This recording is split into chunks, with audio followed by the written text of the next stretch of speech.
So the Apex mid-season update brings the new Beast Mode event along with a new heirloom, new rewards, a new Skirmisher class update, and buffs and nerfs to different legends, and the patch notes are pretty long, so let's get into it. So starting on March 25th, the mid-season update drops, and with it comes the Beast Mode event that will run for 3 weeks till April 15th. And basically in this event, you'll be able to get the Newcastle heirloom, which you can see here. For some reason, this isn't a video. I don't know if this is an error on their part, but they've not really showed us much on the website, but we can see it in the trailer as well. The Newcastle heirloom is this sword, this Excalibur called the Power Sword, and it lights up purple in its base form, and it creates these cool lighting effects, and it can be used as a weapon in a special LTM. We'll get into that. But the heirloom itself will be customizable as well. So it's going to be like the melee items where it will have a death box. And actually, I just noticed this isn't a Newcastle heirloom. This is a universal melee item. For some reason, this isn't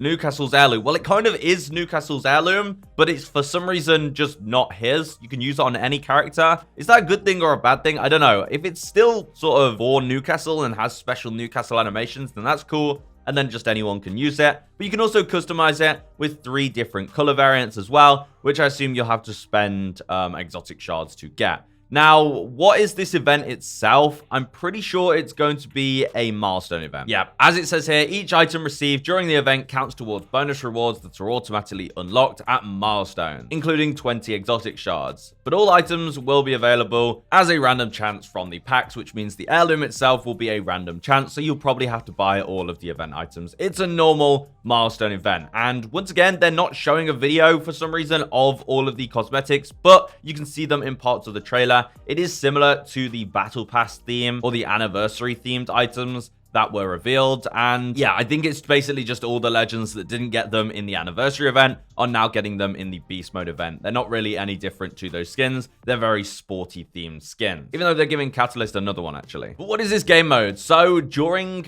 the event from March 25th till April 15th, there's going to be the new Power Sword Royale Pubs LTM. So I think this is going to be a takeover mode, and basically at the beginning of each match, the Power Sword will spawn and be up for grabs. And with it, it will basically be like the Buster Sword was. It's a special melee item that can use a new kind of energy to slash at your targets and also provide some defensive coverage. So I think you'll be able to use it as a bit of a shield. And we saw in the trailer, you can kind of slam it to the ground and it creates a giant explosion, which is pretty cool. Now, as for the creator commissioners, the free 20 Apex pack challenges that we've been doing, they are going to be on hold for a week until April 1st, and then the next set of challenges will roll back around. And on April 1st, the April Fools is coming back, which means the special Mozambiques are coming back. And I believe there's going to be some new ones, like one that mimics the softball, which is pretty cool. And also, solos will be returning from April 8th till 14th. Solos will be back for a week. So pretty interesting in terms of the game modes. Now, what about the Skirmisher class? Well, the Skirmisher legends are getting updated. They're getting 2 new perks, and these are as follows. First of all, we have the Trailblazer, where they receive a speed boost when sprinting towards an ally skirmisher.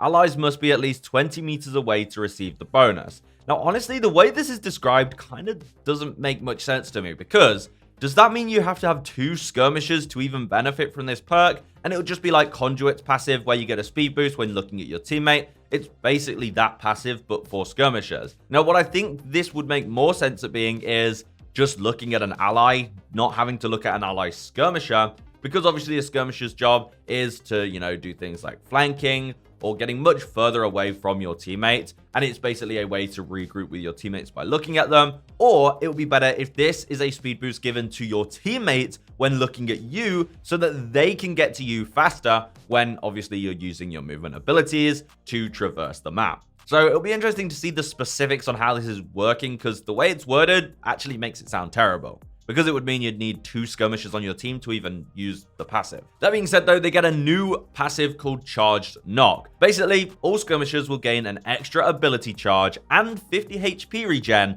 when they get a knock. So when you knock an enemy, all skirmishers will regain a charge of their tactical, and this extra charge will last for 30 seconds. If you don't use it for 30 seconds, then it will disappear. But I mean, by that point, your other tactical would have charged anyway, or of course, once it's used. Now, this extra charge applies to all skirmishers except for Octane, who will gain an additional ult charge. So all skirmishers get a tactical charge, but Octane will get a free ult charge when he gets a knock. So you can just be popping these abilities like crazy. And the HP regen will first heal health, then shields if applicable, and it can be interrupted by damage. So even though you get a knock and you regen health, if you take damage, it will get completely interrupted and I believe cancelled. Now, on top of that, they are going to be buffing specific skirmisher legends and SMGs as well to pair with it. Also, quickly, the reward shop for the event are as follows. Honestly, not that crazy. There are some free event packs, which is nice, but this is the same old, same old. So let's look at the specific patch notes. Before we get onto those buffs, though, there are some things about the weapon rotation. So the gold weapons are as follows. You can see it on screen. Also, heat shields are being changed. They now take damage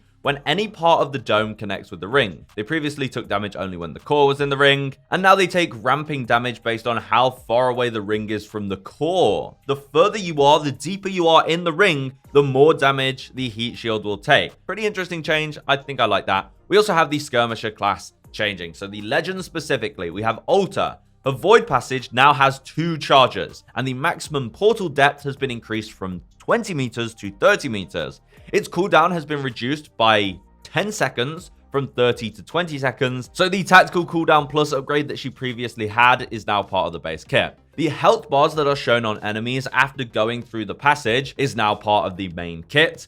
And the maximum length of Void Siphon, which are the ropes that are created when you have a vertical portal, has been increased from 30 meters to 45 meters. It now creates them when placing unreachable portals on walls with a maximum length of 20 meters. That's interesting. Also, the placement preview now shows where a Void Siphon will be created, if there will be one, so it will physically actually show it now, which is good. And the Void Passage briefly highlights enemies on the other side immediately after placement. So you don't even have to go through it. It will alert you if there's enemies on the other side. Also, for her ultimate, it's now reusable with each player having their own 30-second cooldown. So you can just use it again and again as long as it's 30 seconds apart. Now, 2 of them can be active in the world at the same time. Also, you can interact directly with a Void Nexus to summon your knocked allies, and summon allies can move and use their knockdown shield. Pretty nice. The ult is otherwise non-interactable from a short distance, making it easier to revive a squad mate without accidentally triggering the Void Nexus for yourself. Okay, so basically if you're close to it, you can't pop the ult yourself because, I mean, there's no point. But also, you can just interact with it yourself and bring any knocked teammates to you without them having to press it, meaning they can hold down their shield and move around while you're summoning them. And for her passive, you can now grab banners when using the passive on a squad mate's death box. Now she's got some new perks. So her level 2 upgrades, she now has the new Friends Gain All Support perks. So you can access support bins, faster revives with health regen, gain mobile respawn beacons. Sorry, what? That's crazy. You can just get these support perks as Altar. And then we have the new Eye to Another World. Gain all recon perks. So you can choose to either have all recon perks or all support perks as Altar. And then for level 3, we have the new Void Breacher, where using a friendly Void Passage grants move speed and improved reloads. And the new Staring into the Void perk. Void Passage scan duration plus 15 seconds for Altar. Last duration of the Void Passage. So basically now, there is a level 3 perk where you pop your tactical and then it will scan who's on the other side of that for the entire duration the tactical's there. You don't even have to go through it. You will see all the enemies that are on the other side. That is really good. Ashe has had a very small change. Her Void Breach ult cooldown has been increased from 2 minutes to 2 minutes 30. Horizon changes. The upgrades have been changed. Her level 2 perks have been removed, and she now has the tactical cooldown and the ult cooldown moved to level 2, so you can either choose to reduce those cooldowns. And then she has new perks for level 3. Conservation of Energy. Spacewalk grants 25 health shield regen on soft landings. And the Combat Reserve. Access assault bins, carry extra ammo, and extra grenade slot. So you can either choose to have the assault perks or gain extra shield regen when you use her passive and are moving around the map. Loba, the escape artist, reduced shields regen to 25. It was 50. That's fair enough, honestly, for when she's using her tactical. Pathfinder, level 3 upgrades have changed. The down and away has been removed, but the new grapple cooldown plus has been introduced to reduce the tactical cooldown by 10 seconds. So the tactical cooldown is still slow, but once you get to level 3, you can obviously reduce that. Revenant's also got some changes. Assassin's Instinct. Allies now see the low health tracking marker like Revenant, and the Shadow Pounce. Its activation time has been reduced by about 30%, and the cooldown has been reduced by 5 seconds. His ultimate, Ult Shield HP, has been increased by 25, so overall just buffs there. We also have the new Try to Hide level 2 perk, which doubles the duration of the passive's mark when getting enemies to low health. And a new level 3 perk, the Agile Assassin, which reduces Shadow Pounce activation time and charge time by half, and the tactical cooldown now reduces to 15 seconds. So this perk just makes his Shadow Pounce really fast. With that extra reduced activation time on top of that perk, it's just going to be rapid. We also have quite a lot of changes for Wraith. So the original third-person run animation has returned, ladies and gentlemen. So the Naruto Wraith run is back, making it harder to hit. Also, Into the Void, her tactical cooldown decreased from 25 to 20 seconds, and the activation time has been decreased from 1.25 seconds to 0.8. You can also now exit the Void at any time by pressing attack or tactical, so you can cancel her fate. Honestly, really good for Wraith. Dimensional Rift, her ultimate cooldown has been decreased by 30 seconds, and it now ramps up to max speed much faster when using the ult. So overall, amazing buffs for Wraith. Also, her level 2 perk, the ult cooldown, will now obviously reduce it to 1:30 because it's only 2 minutes at base. And for level 3, the fast phase now decreases the tactical activation by 30% instead of 20, which reduces the activation time to 0.5 seconds. So old instant Wraith phase is back, and the tactical cooldown has also now been reduced to 15 seconds for the level 3 perk. Honestly, crazy buffs for Wraith, I can't lie to you. That's like old Wraith back again. Now we have the weapon changes. So the accelerator hop-up has been removed from the Car SMG, G7, and Nemesis, and it's now been added to the P2020, Volt, and Wingman. They've increased the laser effectiveness at all tiers. Now for the weapon buffs, it looks like they've been buffing a lot of the SMGs. So, for the SMGs, we have these buffs as follows. The Alternator SMGs got an increased mag size across all tiers. Well, actually, all of them just have increased mag size. So, every SMG that you can see right here has an increased mag size, which is pretty nice. Some other buffs, though, we have the ARs. We've got the Nemesis has been changed. So, the charge deplete time has been increased to 8 seconds. The delay before charge starts depleting has been increased to 8 seconds. And they've increased the barrel effectiveness at all tiers. For the Devotion, they've reduced the intensity in the first few shots of the recoil pattern,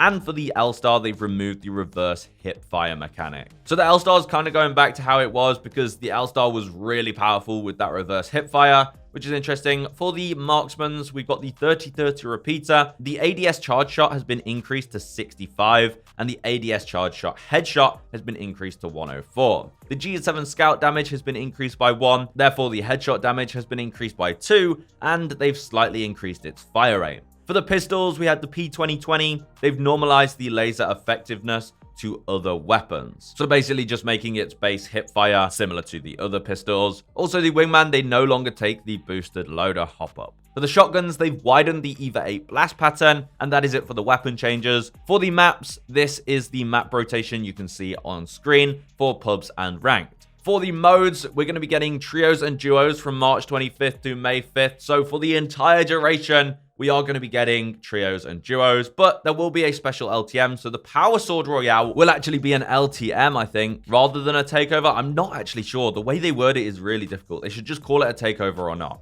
Now, for the modes, we're getting April Fools from April 1st to April 7th. And, of course, we're getting solos from April 8th to 14th. There are some twists, though, now. It will feature 30 players per match in solos now. And the systems, balance, and ring timings have been adjusted accordingly. There's also going to be respawn tokens, so everyone will have one respawn token, allowing them to redeploy after dying. And later in the match, this will be disabled, and your respawn token can be awarded for a large amount of Evo if you still have it. But these tokens won't be be found as loot. It's only something available once per person. And they're adding kitted weapons around the map as well, by the looks of it. For ranked, they're doing some changes. They are adding a new split reset rule. So for new splits, you will get reset to the lowest division of their last split rank tier. So they'll just drop you to the lowest division of your rank tier. I think that's fair enough for a new split. Also, for scoring, kills, assists, and participations after the 8th will now be worth 50%. This used to be for the 6th, so it will now be a bit easier to earn points for ranking up. And there you go. That is the mid-season update. Let me know your thoughts on all of the changes. Honestly, some fresh changes. I think these skirmisher changes are really cool. Some of them got buffed like crazy, like Wraith and Altar